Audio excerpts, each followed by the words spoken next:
Hi, it's Steph at Healed Healthy Whole. I've been studying this season the whole topic of surrender and what it means to surrender to God. And so I just wanted to share some of the insights that I've had so far as I've been studying this, just to give you a bit of context as to why I've even been looking at this. This last season has been one mighty season of having to give up striving and stressing and trying to do things in my own strength and give it all up to God in surrender to Him. If you're familiar with the unexpected, unplanned, unavoidable things that life can throw at us, that would really nail what my recent season has been. A number of things have occurred that have been just uninvited and nevertheless have entered into my life. At the start of September, my dear colleague died, which meant I had an immediate change of role and work hours to try and meet the need that her loss left for my place of work. And that has created a whole host of different problems and changes in rhythm, changes in income, both in terms of outgoings for childcare and incomings, in terms of earning slightly differently, and it's just opened up a can of worms really in terms of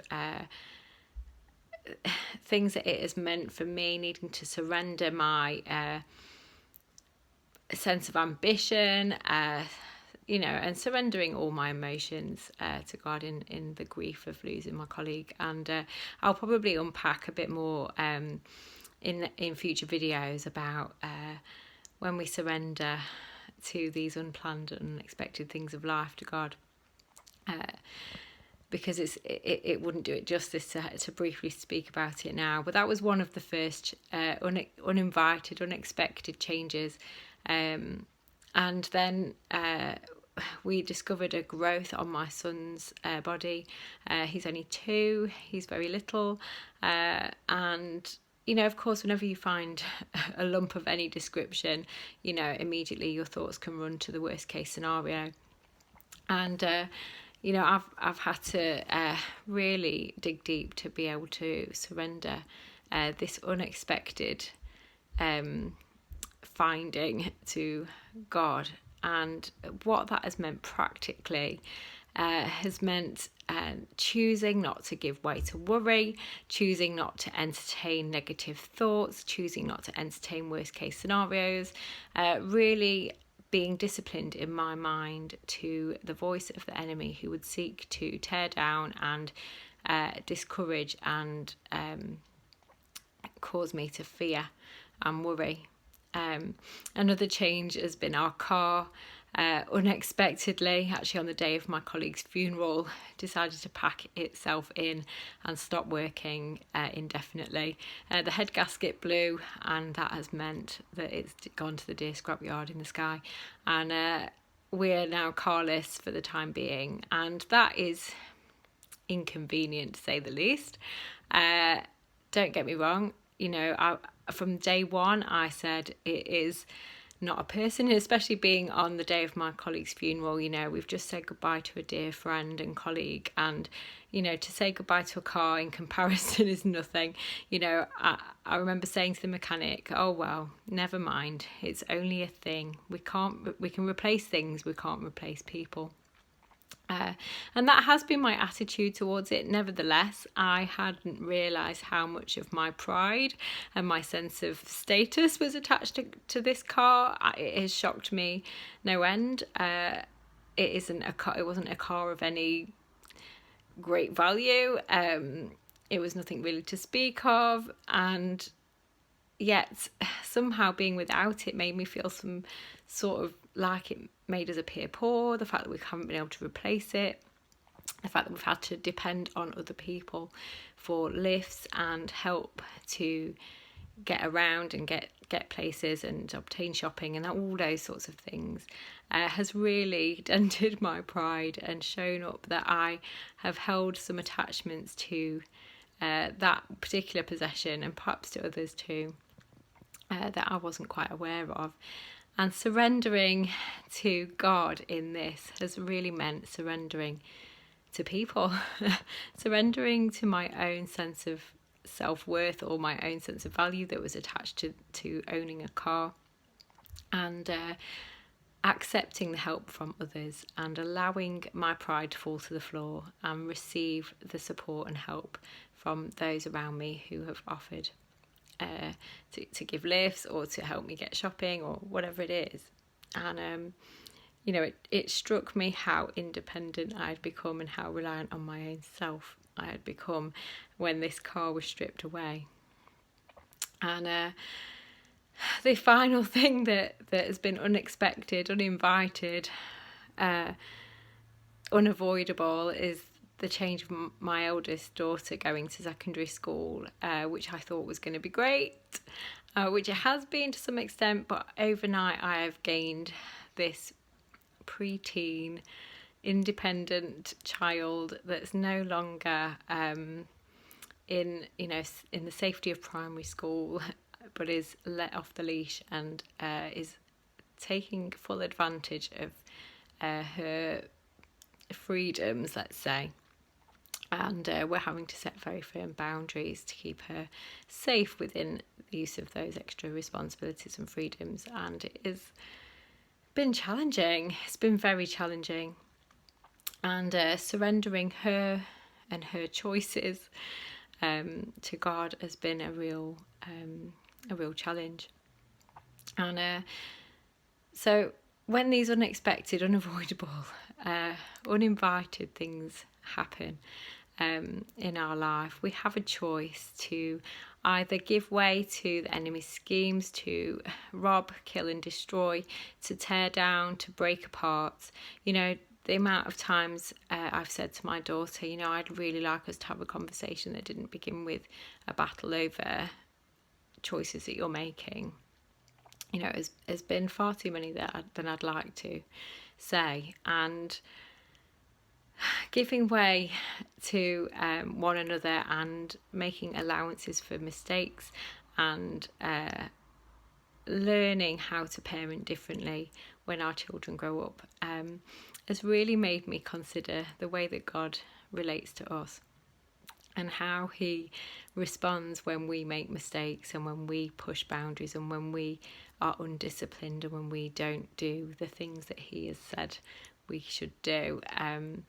And it's given me a greater understanding and a sense of grace. And really that's what, for me in this season of surrender, it is meant to give things up to him, to receive his wisdom, to receive things the way he would have them done, to go to him about my work and say, what are you saying about how many hours I should work and what I should do, and whether I should take up this role, and what that means for the rest of the family. Instead of doing what I felt was best, what Steph thought was meeting the need and crisis managing, resulted in a very overwhelmed, stretched, overburdened Steph. It has been really hard. It took a few weeks before I recognised that I had just done what my default setting is, which is to help and fix it, become the rescuer. They are my strengths, but they're also my weaknesses. It's really helpful to know ourselves well and to know our shortcomings and to understand where some of our strengths can become our greatest weaknesses. I love serving people. I get a great buzz out of it, and I get a great buzz out of multitasking. It's not unusual for me to have put some washing on and out and loaded and unloaded the dishwasher, made that evening's tea, possibly even made a meal for the following day, and ironed clothes and fed everybody, made breakfast and got everyone dressed before 8:30 in the morning. That to me is productive. For me to be productive, I feel useful, I feel helpful, and I feel it makes me feel good. These things are great, and they do result in positive outcomes. However, when that is your default setting and that is the approach to everything in life, you find yourself very quickly overburdened, over-functioning, and overwhelmed. And, a few weeks into the changes regarding work and the changes at home with my daughter and all the challenges that were flying in my face, it seemed everything was starting to crumble. And surrendering to God instead of to our own ways is really has really been my lifeline, to be honest. The image I put on the video of the white flag, sometimes we can think of surrender, and I was considering all the different kind of images that come to mind when I think of surrender. And the first one that came to mind was the white flag, waving the white flag at our enemy, saying, I give up, I give in, I'm done. And, there's been moments like that where I've really felt like I've just given in to the enemy, and I've just said, you know what, I can't do this anymore. I give up. And as I shared in my last video, I gave way to discouragement in particular and allowed the enemy to rob me of my confidence and my self-esteem and my enthusiasm for the things that God had called me to do. And when I've been tired and burnt out, it's been very easy to just throw my hands in the air and go, do you know what? I give up. And for me, what that's looked like has just been some of the time, not even openly kind of like listening to the lies of the enemy, but just not doing anything, just indulging in pleasures that suit me, watching programs. And not that watching TV is wrong, but when we do that in an attitude of giving in, I'm not listening to God, I'm not spending time with him, I'm just indulging in things that suit me and serve my needs because I've given out and now I want to take back. That was the attitude in which these things were being done. And that really, giving in to ourselves, is also, when we serve any other God but our true God, when we serve ourselves, really we aren't serving God. We are really serving Satan's plans and purposes.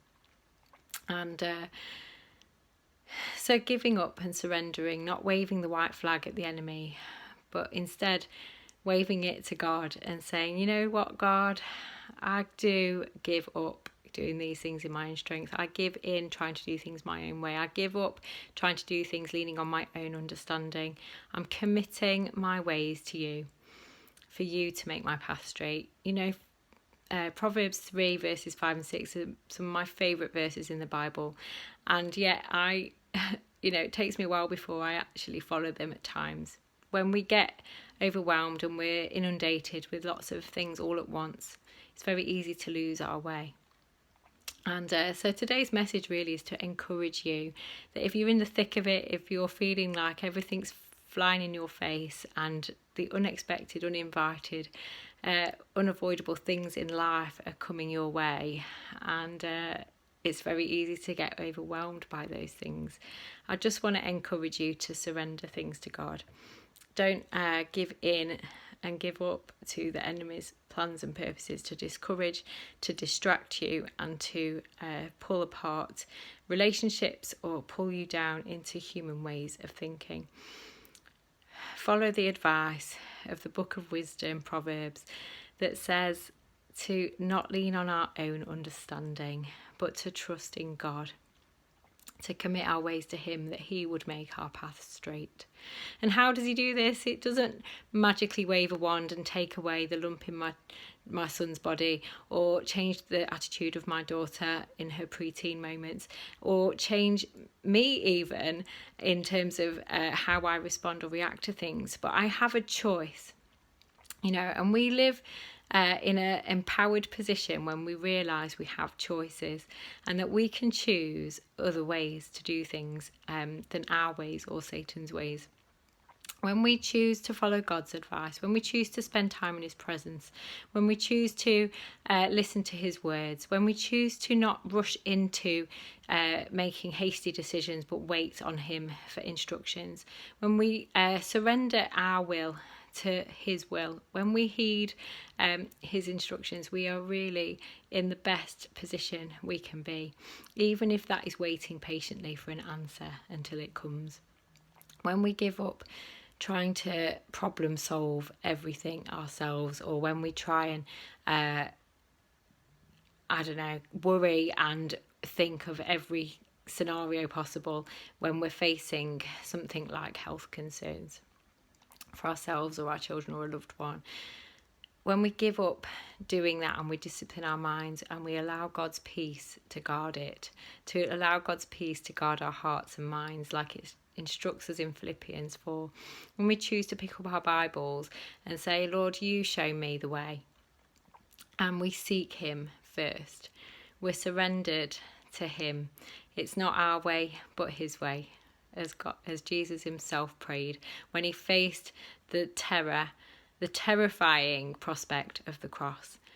You know, the things that I've been facing this last month, they've been really tough. They've been hardships of a kind, but they have not been anything like facing death by crucifixion, no less. And when I consider that Jesus, even in his weakest moments, said to God, please take this cup from me, but not my will, Father, but yours be done. I think, gosh, what a prayer. That's really what surrender is. It's saying, I wish these things weren't happening. I wish I didn't enter a battle every time my daughter enters the room. I wish I didn't have this health concern for my son. I wish that I had a car. I wish that our finances were different. I wish that my work colleague hadn't died, and I wish that I could really run with the things that I feel passionate about without restriction and limitations of any kind. But that's not life, is it? That's not reality. It's not the world we live in. We live in a world that is fallen. We live in a world that is sinful. We live in a world that has these challenges around us, and we have to, as the book says, one of my favourite ones that I read to my 2-year-old son, we're going on a bear hunt. And when they go on a bear hunt, they can't go over it, they can't go under it, they have to go through it. They have to go through the wading, squelching mud. They have to wade through the grass. They have to wade through the waters of the river to get to the other side. They have to go through it, and that is what we have to do in life. We can't avoid things, we can't get round it, we can't get over it, we can't get under it. We have to go through it. But we have a choice. Do we go through it with the mind of our enemy? Do we go through it with the mind of a human that is limited in their imagination and wisdom? Or do we go through it with the mind of Christ and all the wisdom that he gives us by the Holy Spirit? I know what choice I'm making, even if I'm slow to do it and sometimes make mistakes along the way. And I'm just encouraging you today to do the same. Surrender to God. Wave the white flag at Jesus, not at your enemy, at Satan. Because he ultimately has our best at heart and has life to the fullest to give to us, that we would be comforted in our hardships and have wisdom in our decision making. So surrender to him. And I just pray that in your surrender, you'd be healed, healthy and whole, shining bright lights in the dark places, fulfilling his purposes for your life. And I'll see you next time.